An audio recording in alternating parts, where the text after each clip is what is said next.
tal? ¿Cómo están? Bienvenidos una semana más a Cantabria, de cerca en su edición Cultura. El domingo termina el año santo lebaniego y lo hace con la clausura, con el cierre de la Puerta del Perdón. Un monasterio, el de Santo Toribio, que conserva la reliquia más grande de la cruz de Cristo, el Lignum Crucis. Precisamente sobre ello vamos a hablar hoy en Cantabria de cerca, edición Cultura, y lo vamos a hacer con el historiador Francisco Gutiérrez. Muy buenas noches. Hola, ¿qué tal? Buenas noches. Un placer, Francisco, que pues estés. Lo mismo digo, muchas gracias. Que estés una vez más. Ya te decía yo antes de empezar en Petit Comité que es que no se puede saber tanto de las cosas. Bueno, ¿qué vamos a hacer? Un defecto cualquiera le tiene. Francisco, Lignum Crucis, ¿qué supone que esta reliquia esté en el monasterio de Santo Toribio? Hombre, pues creo que algo realmente importante para todo lo que se vincula con la fe católica, pues muy importante, y prueba de ello es que sea uno de los 5 sitios realmente del mundo donde hay año jubilar, y eso no es cualquier cosa. Por otra parte, es curioso que de las 5 localidades, vamos a decir, los 5 lugares que celebran Año Santo, 3 de ellos son en España, lo cual es un récord ciertamente considerable. ¿Cómo llega el Lignum Crucis hasta Santo Toribio? Bueno, pues con exactitud no lo sabemos, pero existe más de una teoría al respecto. Sabemos que Santo Toribio de Astorga, allá casi en los albores del cristianismo, allá por el siglo IV, trae desde Tierra Santa esa reliquia a su lugar de nacimiento, o por lo menos el lugar en el que vivía. No tenemos con seguridad de que fuera nacido allí, que era Astorga, la importante ciudad romana de Astúrica Augusta, de la cual llegó a ser obispo Santo Toribio. Existen 2 teorías después sobre cómo llegó el Lignum Crucis, porque desde luego lo que se decía tradicionalmente de que al invadir el Islam, la península, se había traído para acá, no, porque en el cartulario de Santo Toribio queda bien claro que el monasterio que hoy en día conocemos como de Santo Toribio, en un principio estaba dedicado a San Martín, era el monasterio de San Martín de Turieno, y hasta finales del siglo IX no hay vestigios de reliquia allí ni de nada que se relacione con Santo Toribio. De modo que pudo ser de 2 formas. O bien que en el momento en el que avanzaba el siglo IX el Islam vuelve a atacar Astorga, y en época del rey Alfonso III, y la ciudad es defendida por los cristianos. En ese momento ya no es como al principio, que el Islam respetaba mucho a la población cristiana en sus creencias, sino que empieza una época más dura, y entonces traen directamente hasta este monasterio de San Martín de Turieno las reliquias de Santo Toribio y el leño de la cruz. O bien hay otra versión según la cual el propio Santo Toribio en su vida se había retirado al Monsacro, que es una zona de Asturias, y que allí habrían estado las reliquias hasta que se traen en esa época. En cualquier modo, de cualquier manera, es a finales del siglo IX cuando las reliquias de Santo Toribio y el Lignum Crucis llegan aquí, como en un principio y hasta el siglo XVI, hasta principios del XVI, el leño era uno solo, no estaba cortado como ahora en cruz, sino que era lo que es el brazo izquierdo de la cruz. La cita más antigua que hay en el cartulario de Santo Toribio, es decir, en la colección de documentos de Santo Toribio, la cita más antigua es de comienzos del siglo XIV, es un inventario que le llama el Lignum Domini, o sea, el leño del Señor. Porque realmente cuando aquello era un solo leño, no era crucis, quiero decir, no tenía forma de cruz. Claro. Eso se hizo posteriormente ya en el siglo XVI. Sí. Pero Francisco llegó con el fin de ser protegida. Protegida, claro. ¿Pero de efectivamente. quién? Hombre, pues fundamentalmente del peligro de destrucción que suponía el mundo islámico que ocupaba la península.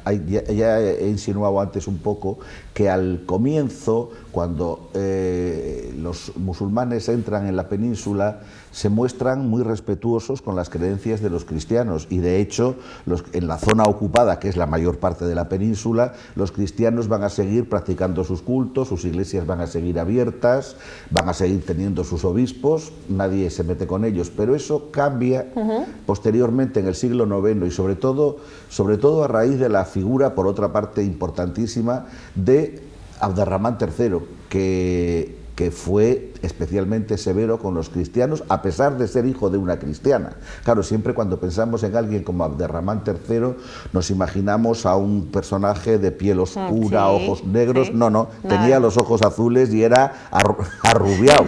Lo que pasa que su encono con los cristianos pues era grande, por los motivos que fueran, y entonces empieza una era que se conoce a veces como la era martirial, y ahí ya no estamos hablando de la permisividad de los comienzos, sino de otra cosa distinta, y los cristianos tienen que buscar protegerse y preservarse, porque bueno, incluso llega a haber mártires en ese momento. Por ejemplo, el famoso mártir San Pelayo es víctima de Abderramán III y se convierte en un referente para los cristianos del norte, porque ya no estamos hablando de aquellos mártires de los comienzos del cristianismo, de la persecución de Diocleciano y demás, sino que estamos hablando de mártires de ahora mismo, o sea, y es el caso, por ejemplo, de San Pelayo, sí. ¿Y es cierto, o qué pruebas sostienen que esta reliquia de la que hablamos es del brazo izquierdo de la cruz de Cristo?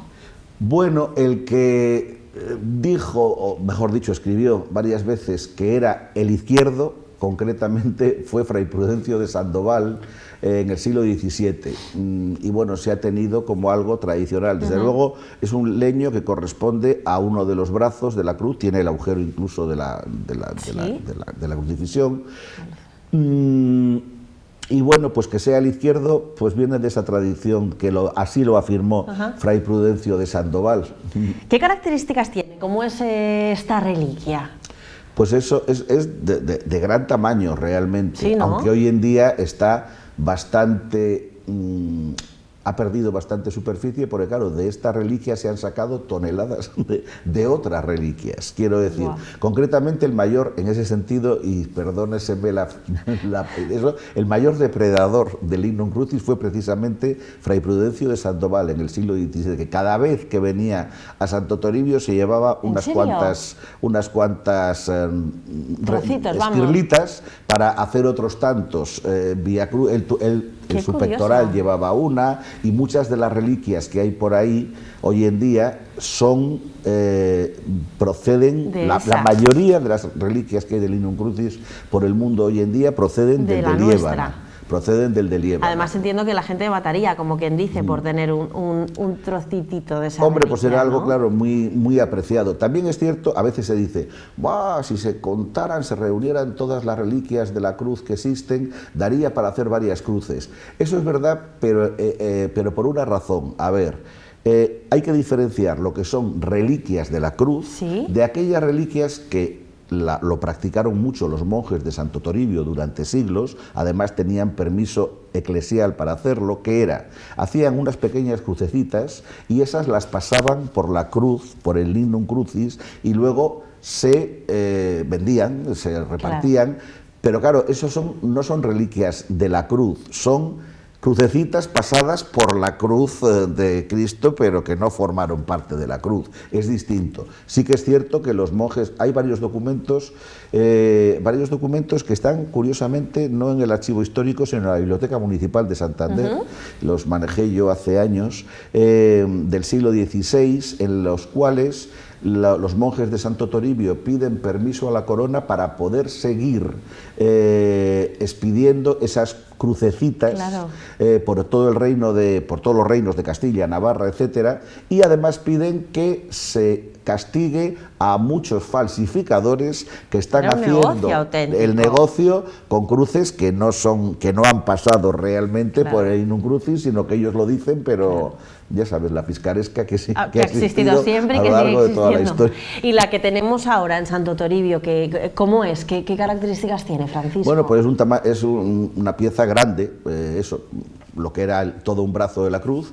Hacia 1520 debió ser por ahí, no recuerdo exactamente la fecha, pero a principios del 16 se partió de arriba abajo para darle forma de cruz, y luego se construyó en el siglo XVII un relicario muy bonito donde va metida, esta cruz. Claro, tradicionalmente se pensó que era Linum Crucis, como en la guerra civil, la época de la guerra civil, fue sacada de allí y escondida, y en su lugar se puso pues un leño para que diese el pego.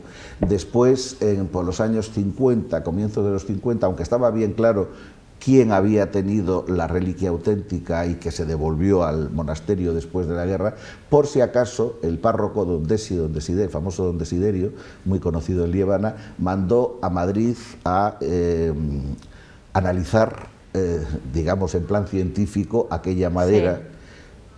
Bien, es verdad que lo hizo sin permiso de la diócesis y el hombre se expuso no poco, porque fue cosa suya, pero bueno, y aquellos análisis dieron que la madera que se analizaba era ciprés negro, es un árbol muy frecuente en Palestina, de una antigüedad aproximada de 2000 años. Por lo tanto, que nada se oponía a que pudiera ser parte del leño de la cruz. Lógicamente, la ciencia no te afirma esto era, pero te dice si puede ser o no, y realmente sí puede ser, porque es el ciprés sempervivens, que llaman, es un ciprés negro muy habitual por allí, o muy frecuente por la zona de Palestina, y que su antigüedad rondaba los 2000 años. ¿Y cómo se conserva una reliquia así? Imagino que cada X tiempo llevará un proceso de mantenimiento, de conservación. ¿Cómo se cuida? Pues no tanto, porque es una reliquia que está protegida por el propio relicario. Ya. O sea, está metida dentro de él. Hombre, en otros tiempos sabemos que antes de que existiera el relicario de barroco del siglo XVII, en época medieval, estaba metida en un cajón con otras reliquias que había en el monasterio. Aunque siempre se hacía una mención especial de esta, vuelvo a decir que entonces era simplemente el madero. Claro, de los orígenes sí que sabemos que la cruz de Cristo fue recuperada por Santa Elena, la madre del emperador te voy a preguntar por ella en unos minutos. Eso está atestiguado por Gelasio de Cesarea, que fue un personaje importante cristiano, que narró lo que había sucedido en época de él ser un niño pequeño, poco antes de nacer, quiero decir, no algo muy lejano, sino algo que había sido hacía relativamente poco. La propia Eteria, una peregrina gallega que en el siglo IV viaja a Tierra Santa, nos cuenta cómo en su época, a finales de ese siglo, por Semana Santa, una parte de la cruz que estaba metida en un relicario de plata, nos dice, se sacaba a la vista de todos, y que conservaba su titulus, o sea, el letrero donde ponía Jesús Nazareno, el rey de los judíos. De hecho, se han contado muchas leyendas, por ejemplo, a partir del siglo XIV, Jacopo de la Voragine, un eclesiástico europeo, escribió un libro, La leyenda áurea, la leyenda dorada, que nos cuenta infinidad de leyendas sobre los santos, y ha servido de base a muchísimos cuadros. O sea, la gran pintura del Renacimiento, del Barroco, religiosa, se basa muchas veces en la leyenda áurea, pero es una leyenda. Y, por ejemplo, en esa leyenda áurea se cuenta que la cruz de Cristo fue reconocida porque, como había varias, claro, la de él y la de los ladrones, al aparecer, ¿cuál será, cuál no será? Pues pasaban por allí con un muerto, le aplicaron la cruz y resucitó. Bueno, todo eso son aportaciones muy posteriores que no tienen nada que ver con la realidad. Realmente lo que nos dice gente mucho más cercana a la época del descubrimiento, como es San Juan Crisóstomo, San Ambrosio de Milán, afirman que la cruz se reconoció porque apareció con su titulus, o sea, apareció con el cartel donde decía Jesús Nazareno, rey de los judíos. Claro, porque entiendo, Francisco, que será difícil el separar la realidad, como quien Claro. dice, de las leyendas, como tú, Sí, ¿no? no es fácil. Lo que pasa es que Claro, las leyendas... ¿cómo se hace ese trabajo Las leyendas generalmente son posteriores, muy posteriores, ¿no?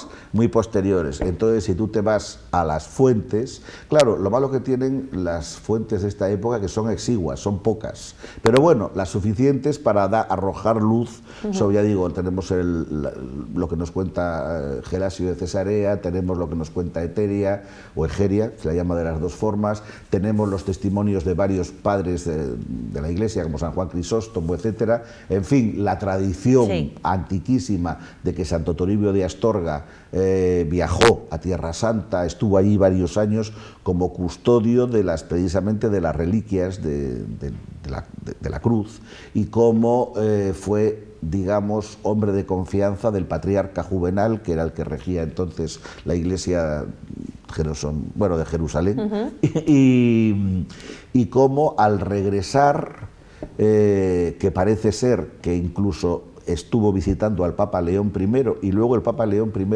se escribió varias veces con Toribio, pues se le concedió el privilegio de traerse ese gran pedazo de la cruz. Hay, por ejemplo, otro pedazo de la cruz que, según la tradición, trajo la propia Helena a Roma, y hay en Roma hay una basílica, Santa Croce. Varias veces nos has mencionado el nombre de Elena, de Santa Elena. ¿Qué papel juega ella en esta historia? Pues básico, porque fue la que promovió. Elena, a ver, tradicionalmente se ha creído que Santa Elena era cristiana y que influyó en su hijo, el emperador Constantino, para que éste, al final de su vida, también abrazase el cristianismo. De hecho, Constantino fue el que promulgó el Edicto de Milán, que daba libertad de culto a los cristianos, fue el que promocionó la construcción de la primitiva Basílica de San Pedro, por ejemplo, o del San Juan de Letrán. Quiero decir, tuvo buena relación con los cristianos. Hoy en día hay, digamos, se ha podido intuir por distintos textos antiguos que a lo mejor no fue Helena la que convirtió a Constantino, sino al revés. Da igual. El caso es que Helena viajó a Tierra Santa y allí se ocupó, lo mismo que su hijo, tuvo un papel relevante o fundamental en el hallazgo del Santo Sepulcro, que eso fue cosa de Constantino, y eso nos lo cuenta, en fin, testimonios de la propia época, de ese momento.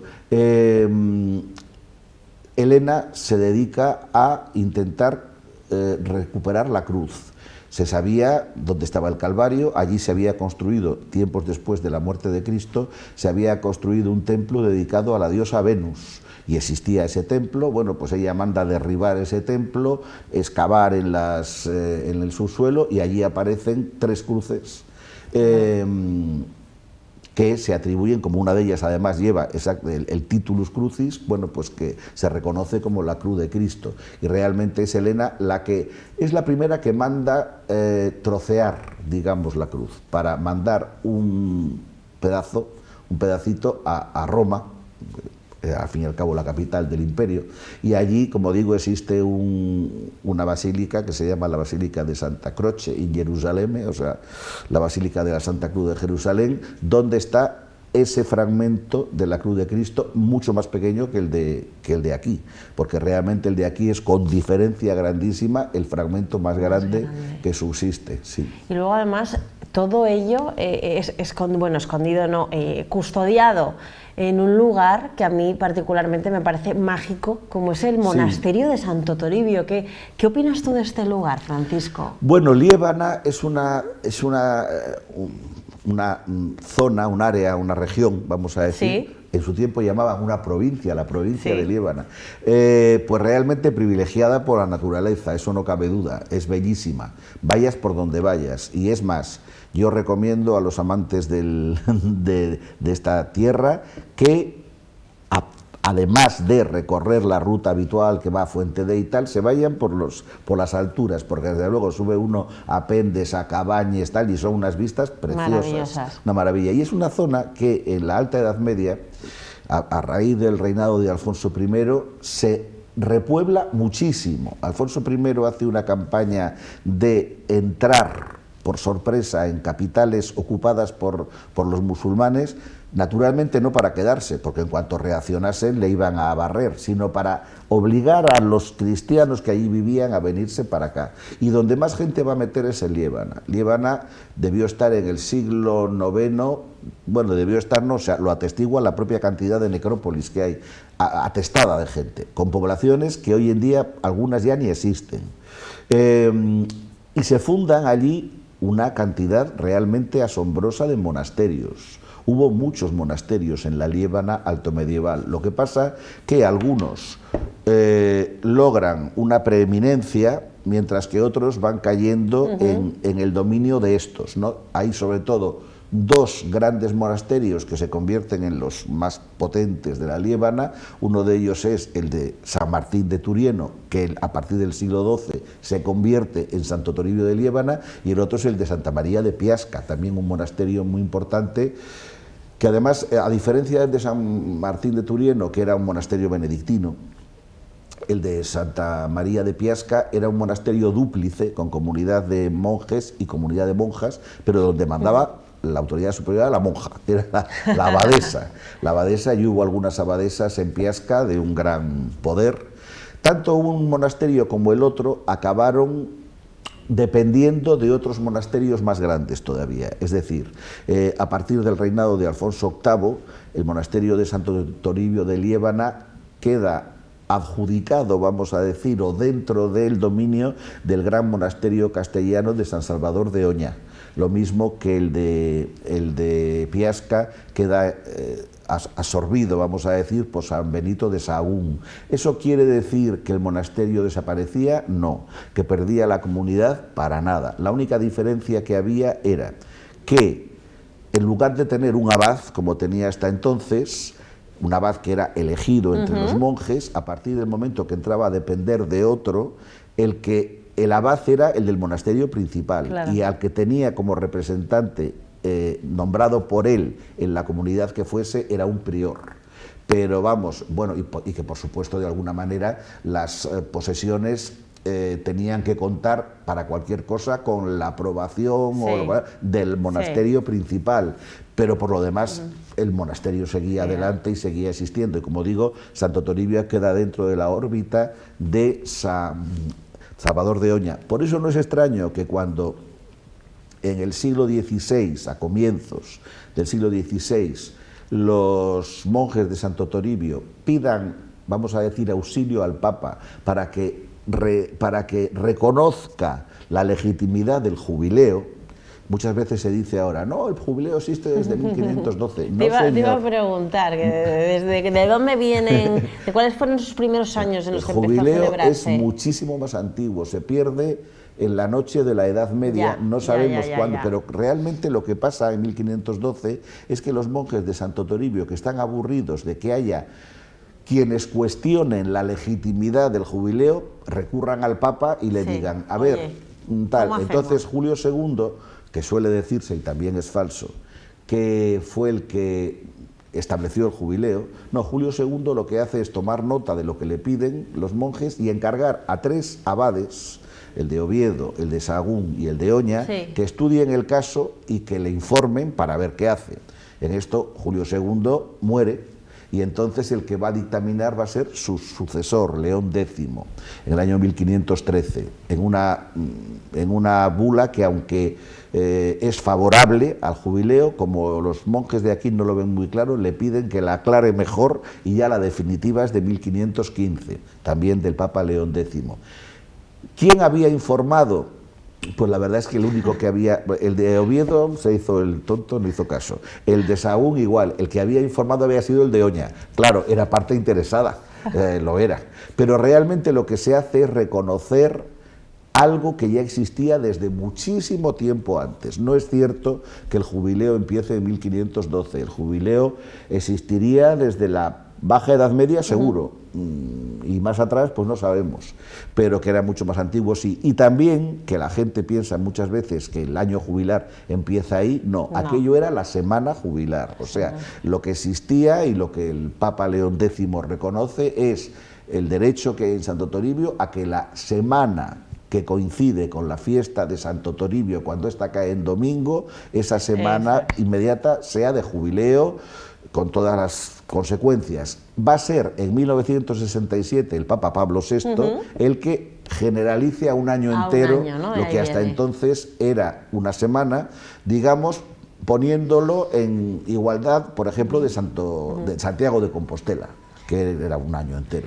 Este domingo, como decíamos al inicio, se clausura el Año Santo Lebaniego, aunque bien saben, venimos diciéndoles que el camino continúa, pero bueno, en sí el Año Santo termina este domingo con ese cierre de la Puerta del Perdón, pero yo creo que también hay que decir a los telespectadores, Francisco, corrígeme si me equivoco, que el Lignum Crucis se puede visitar siempre, o sea, no piensen que únicamente, igual ahora muchos de ustedes dicen, ay, pues yo nunca me he acercado al monasterio y ya no puedo hasta que vuelva a ser Año Santo. No, lo pueden visitar siempre y además yo creo que deben hacerlo, ¿no? Para verlo de cerca. A ver, el Lignum Crucis está... El monasterio de Santo Toribio desde los años 60 del siglo XX está atendido por una comunidad de franciscanos, ya no son los benedictinos antiguos que fueron desamortizados en el siglo XIX, pero sí por una comunidad de franciscanos que con mucha, en fin, la dedicación principal que tienen allí es precisamente poner al culto y dar a venerar la reliquia de la cruz. Y además merece la pena, lo uno por lo que es y lo que significa para cualquier cristiano, lo otro porque realmente, concretamente la capilla del Lignum Crucis, que es una capilla que se levantó a comienzos del siglo XVIII, es espectacular, es el marco adecuado para una reliquia tan importante. Es una capilla que precisamente hace poco se ha podido por fin documentar. Lo ha conseguido una historiadora del arte, Celestina Losada, documentar quién fue el arquitecto que diseñó aquella capilla, que fue Juan Bautista de Arbaiza, un arquitecto vasco que, por ejemplo, es también el autor de las torres de la Catedral de Logroño, de Santa María la Redonda, y es una capilla barroca preciosa, esta de Lignum Crucis, donde además el Lignum Crucis se expone en un espectacular expositor o templete de madera dorada y tallada y dorada, con muchas figuras de santos y demás, que es curioso porque ese templete en principio fue encargado por los monjes del monasterio de San Pedro de Cardeña para su monasterio, pero cuando le tuvieron acabado o no les coincidían las medidas con lo que ellos pensaban o no les servía, que le pusieron a la venta y justamente se adquirió para Santo Toribio de Liébana y allí está desde el siglo XVIII. Es una obra interesante, además diseñada por un arquitecto, vamos a decir, que era religioso, que si no me acuerdo, creo recordar que era también montañés, Fray Pedro Martínez de Cardeña. Y es tanto el templete como la capilla merecen la pena, y sobre todo la joya que centra todo aquello, que es el Lignum Crucis más grande de los que se pueden venerar en el mundo. Francisco, nos tenemos que despedir. Esto termina aquí. Es que yo todavía tengo más preguntas que hacerle sobre el Lignum Crucis, pero es que ya no puedo, nos vamos de tiempo, Francisco. Ha sido un verdadero placer, te lo digo cada vez que vienes a este programa. Pues muchas gracias también. Es que nos quedamos escuchándote atontados de todo lo que sabes y lo bien además que lo cuentas y lo comunicas. Francisco Gutiérrez, millones de gracias por acudir una vez más a nuestra llamada. Pues nada, encantado. ¿Irás a Santo Toribio el domingo? No, el domingo no puedo ir. He estado hace relativamente poco tiempo, pero vamos, he ido muchas veces a Santo Toribio, muchas veces, porque además yo que he estado dando muchos años clases de guías turísticos, pues una de las visitas obligadas siempre era lógicamente Santo Toribio. Pues que sepas, y además ya aprovecho para recordárselo a todos los telespectadores, lo han ido viendo también en imágenes, el domingo a las 12 de la mañana en directo podrán seguir aquí en Popular Televisión esa clausura del Año Santo Lebaniego y ese cierre de la Puerta del Perdón, así que ya lo saben, no se lo pierdan y acompáñennos en ese día tan especial para todos. Francisco, una vez más, gracias. De nada, encantado. Y a todos ustedes, gracias también por habernos acompañado. Ya lo saben, próxima semana, nueva cita con Cantabria de Cerca, edición Cultura.